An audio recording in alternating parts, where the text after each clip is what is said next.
राज्यांमधील विद्यार्थ्यांना स्थानबद्ध आणि अटक केल्याची माहिती आहे। कोकरोच जनता पार्टीचे प्रवक्ते सौरव दास यांनी हे ट्विट केलंय। आसाम, पश्चिम बंगाल आणि बिहारमधील विद्यार्थ्यांना ताब्यात घेतल्याची माहिती आहे।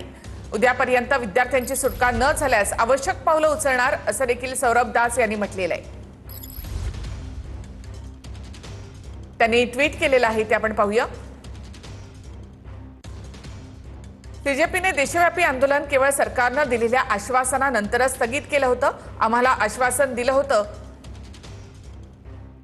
की कोणत्याही आंदोलनकर्त्यावर आता किंवा भविष्यात भाजप किंवा एनडीए शासित राज्यामध्ये कोणतीही दंडात्मक कारवाई केली जाणार नाही।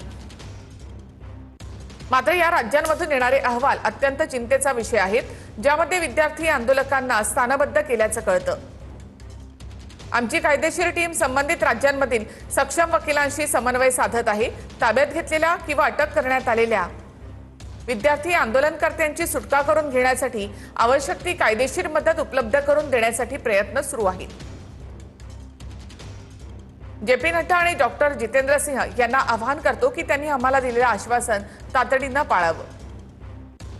देशभरात ज्या आंदोलनकर्त्यांना ताब्यात घेण्यात आलेलं आहे त्यांची त्वरित सुटका व्हावी आणि कोणत्याही आंदोलनकर्त्याविरुद्ध दबावाचं किंवा सुडाबुद्धीने केले जाणारे कोणतेही पाऊल उचलले जाणार नाही याची खात्री करावी, असा ट्विट सौरव दास यांनी केलंय।